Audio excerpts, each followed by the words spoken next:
Hello, welcome to the 9amHealth Kitchen. I'm Tiara, a diabetes care specialist, and I live with diabetes. And I'm Qiana Drew, also a person who lives with diabetes and a health coach for people with diabetes. And today we're making an easy weeknight dish, tomato and kale soup.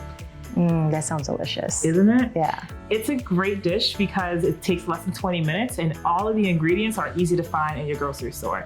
In fact, for one of the main ingredients, we're using canned tomatoes, which I'm pretty sure you probably already have in your pantry, but may not have known what to do with it just yet.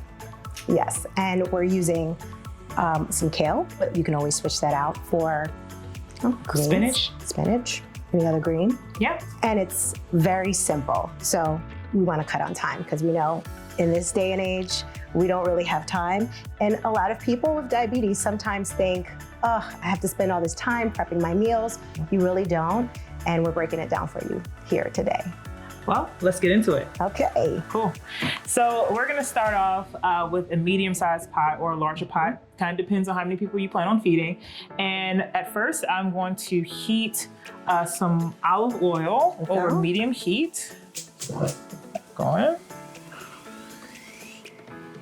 Yeah.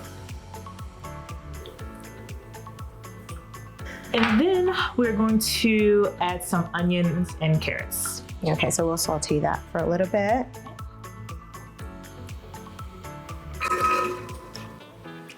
And also, if you don't have fresh carrots or fresh onions, you can also find these frozen at the grocery store.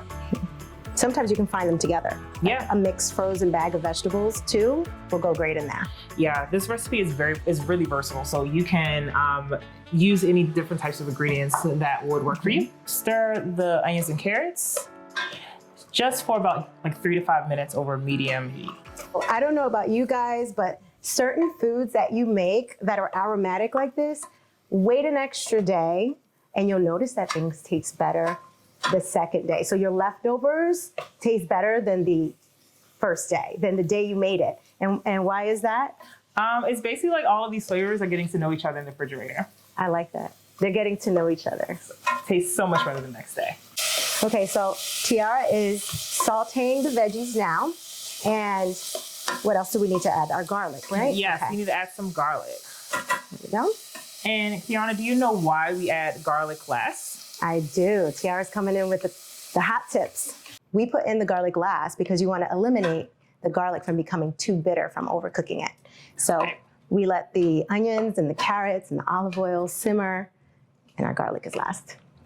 Yes, and these look pretty good, and I wish that y'all could like be in this kitchen right now because it smells so good So with those yummy. onions and that garlic just really like filling this kitchen. Yes.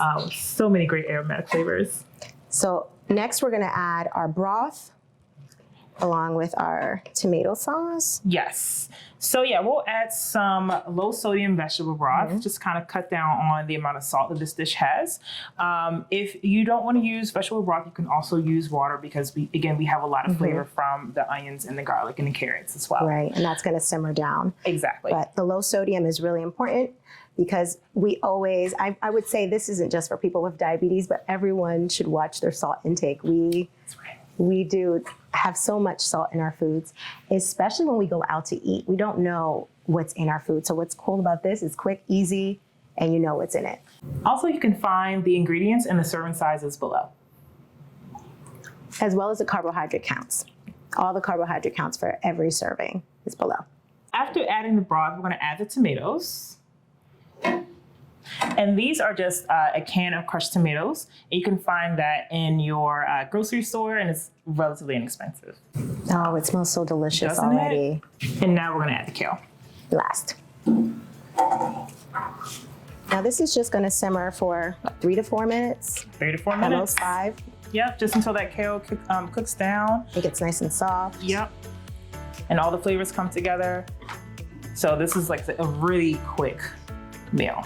Under 20 minutes. Under 20 minutes. And you probably have most of the ingredients already in your cupboard. Yep. So the next thing we need to add are our dried herbs. Okay. So we have basil and oregano.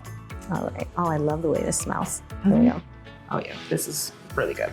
And the great thing about dried herbs is that they pack a lot of flavor. So if you're wondering if you need to use fresh ones, you really don't. Dried herbs work just fine. They actually pack more flavor, the dried herbs.